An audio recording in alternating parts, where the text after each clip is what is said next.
Halo Sobat Administrasi Bisnis, selamat datang di Grebek Bisnis episode 1. Di sini kita akan grebek webinar.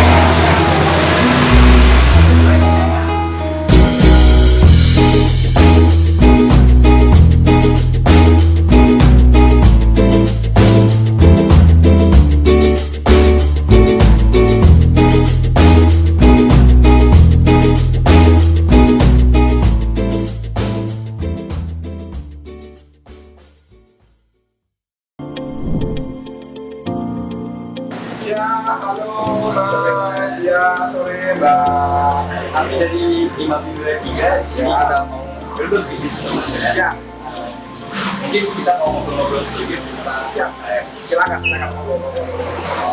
Oke, assalamualaikum warahmatullahi wabarakatuh. Selamat sore, salam sejahtera. Perkenalkan, nama saya Andres Agri Yauki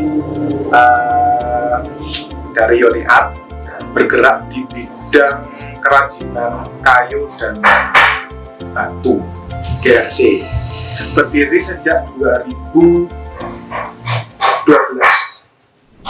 Oke, baik. Selamat siang, Mas. Ya, Gimana selamat kabarnya? siang. Baik, alhamdulillah. Jadi di sini kami dari Ikatan Mahasiswa-Mahasiswi Ilmu Administrasi Bisnis Wilayah 3. Di sini kami penasaran nih Mas untuk usaha yang sedang Masnya jalani. Nah, jadi di sini kami ingin bertanya-tanya tentang usaha-usaha yang sedang Mas rintis saat ini, tentang usaha yang sedang Mas jalani saat ini. Untuk pertanyaan yang pertama, untuk usaha Masnya ini kira-kira sudah berapa lama berjalan gitu, Mas? Kalau untuk usahanya sendiri ya Mbak, kita itu dari 2012 Ya. sampai sekarang 2023 itu sekitar 11 tahun. Nah, dulu sempat masih ikut orang, cuman kalau untuk berdirinya sendiri udah istilahnya udah settle itu 2012. Itu Mbak. Oke, kemudian untuk usahanya yang Mas yang jalani ini, kira-kira Masnya merintis dari awal atau meneruskan dari orang atau orang tua seperti itu? Merintis Mas.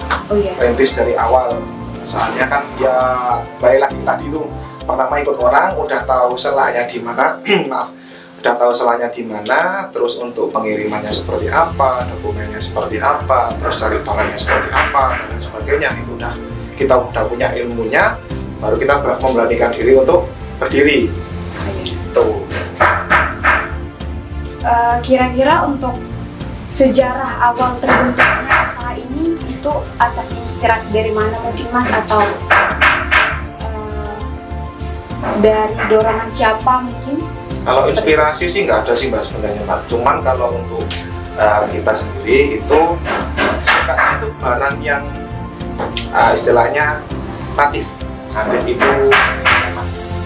Jadi kayak tidak, ini bukan menyinggung masalah suku dan agama kan, tapi kan ada beberapa suku yang masih mempunyai topeng yang unik, etnik gitu kan. Nah, itu kita biasanya dari situ kita jual ke halayak ramai. Tuh, soalnya kan kita juga di satu sisi pengen ini loh, kita punya suku ini, topengnya seperti ini, jadinya kayak itu juga. Tuh. Oke, baik. Kira-kira kenapa sih Masnya lebih memilih usaha ini, sementara kan masih banyak ide-ide bisnis lain gitu. Kenapa memilih usaha dan kasongan ini gitu? Untuk industri kayak gini maksudnya Yeah, Mbak ya. Jangka panjang Mbak. Pertama itu, soalnya untuk yang kita jual itu, apalagi kan kita kan kayu recycle. Kayu recycle pertama gampang dicari, yang kedua juga banyak orang itu lebih memilih membeli barang jadi daripada membeli kayu bakar. Go green lah istilahnya. Daripada kita nebang pohon, mending dari tebangan pohon yang udah legal kita jadiin kerajinan dulu, baru dialokasikan untuk apa? Entah itu untuk panganan ruangan, untuk musim dingin, biasanya kayak gitu. Seperti itu sih Mbak. Oke, baik.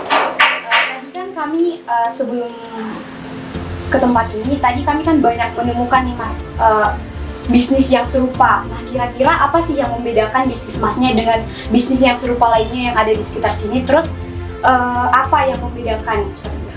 Kalau untuk keunikannya ya, Iya. keunikannya kalau di sini itu rata-rata barangnya setengah jadi. Barangnya setengah jadi. Yang kedua, etnik tadi nikmatif dan mengambil inspirasi dari beberapa suku yang ada di Indonesia maupun di luar negeri. Yang ketiga itu nyari barangnya gampang. Tuh, nyari barangnya gampang, kayak recycle soalnya. Tuh. Kemudian untuk omset dari penjualannya Mas ini kira-kira menguntungkan atau tidak? Kemudian seberapa? Nah, kalau menguntungkan, dibilang menguntungkan sangat menguntungkan ya Mbak ya. Kalau dibilang nominal itu ini dari berdirinya atau sudah settle? Mungkin bisa kayak rata-rata per bulan. Kalau gitu, per bulan nggak bisa gitu Mbak, per tahun. Oh iya, boleh. Iya, kalau per tahun itu 2013 sampai 2018 itu kita bisa nginjak 5 sampai 6 satu tahun. Tapi kalau untuk 2020 sampai 2021 itu turunnya 67%. Berarti sekitar berapa? 2,8 satu tahun. Soalnya kan ya tahu sendiri lah. Iya. Kebentur masalah pengiriman, entah itu desinfektan dan sebagainya, kebijakan dari tiap negara gitu kan. Nah, kita kan juga nggak bisa menentukan ada kapal untuk pengiriman ke luar negeri itu kapan juga kan itu. Soalnya kan ada beberapa negara juga yang narik kapal kontainernya itu kembali ke negaranya tuh. Oke, kan tadi kita sudah bertanya-tanya tentang sejarah awal ya Mas ya, gimana awal mulanya perusahaan ini bangunnya gimana. Mungkin selanjutnya saya mau nanya untuk proses pembuatan kerajinan-kerajinan sini tuh seperti apa ya Mas? Kalau prosesnya ini contohnya ini ada nih figura, jadi kayak gitu. Nanti mungkin jadinya itu seperti ya kayak gitu mungkin Mas, jadinya nanti kayak gitu kayak gini. Jadi nanti kan masih proses, nanti diamplas lagi, dikasih apa, ditutupin gempul kayu gitu, serbuk-serbuk kayu, nanti dikasih kaca, sama nanti dikasih lapisan biar nggak kemakan rayap tuh. Bukan itu. Nah, kayak gini Mas, biasanya dari bongkaran rumah, cuman kan gudangnya agak jauh, jadi yo tak ceritain aja. Berarti kan kalau yang ini dekorasi kayak gini itu biasanya dari apa namanya, dari bongkaran rumah kita ukir sendiri, kita potongin sendiri, terus cuma dikasih besi aja. Tuh, ini aja tuh dari apa namanya, batang pohon yang udah dipecah. Yang jadi itu dipecah kita ambil.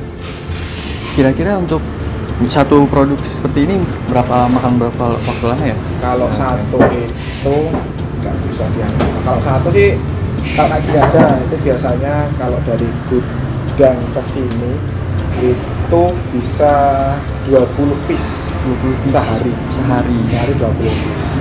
Itu pun kalau tukangnya masuk semua. Tapi kalau terhalang sama cuaca atau ada ya apa namanya, kayak kemanten, nikahan gitu, atau enggak pas ada layatan, itu ya bisa turun 15, 13 bisa.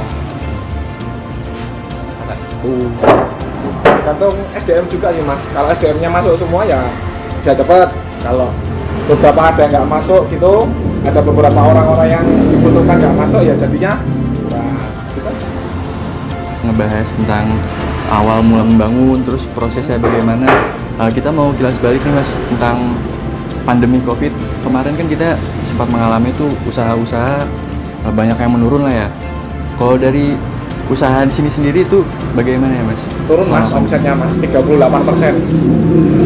Dari yang 2020 sampai 2021 kita penurunannya sekitar 37-38%. Itu udah termasuk kepotong pembiayaan tarik kontainer dari Semarang ke sini, terus dokumen, barang juga difumigasi dan didesinfektan kan, itu kan tambah biaya lagi ya, akhirnya kepotong itu 38% dari omset yang kemarin itu. Berarti omsetnya turun begitu, kira-kira ada solusinya nggak sih Mas? Ya solusinya tinggal bertahan hidup aja Mas. Kita kirim katalog ke pembeli lama, terus apa namanya, ngirim katalog baru ke pembeli baru, entah itu kenalan dari yang membeli lama atau pembeli yang baru. Ya kasih tawaran sana sini aja, entah itu di sosial media.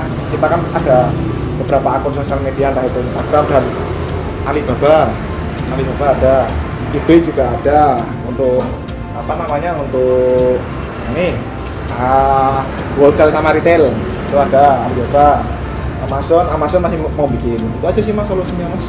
Oh, berarti selama masa pandemi mungkin sebelumnya juga itu kita usaha di sini merambah ke bisnis digital mungkin. Iya, lebih ke digital rata-rata. Balik lagi kan soalnya kan WFH nggak boleh keluar juga, muter-muter juga susah. Mau lihat barang langsung ke TKP itu ada namanya PPKM yang nggak boleh keluar ke wilayah itu kita juga kan namanya di situ, mungkin kita nggak bisa lihat langsung barangnya seperti apa. Kalau makin kesini kan udah boleh nih, udah sana kemari udah boleh, jadi kita agak gampang lagi cari barangnya.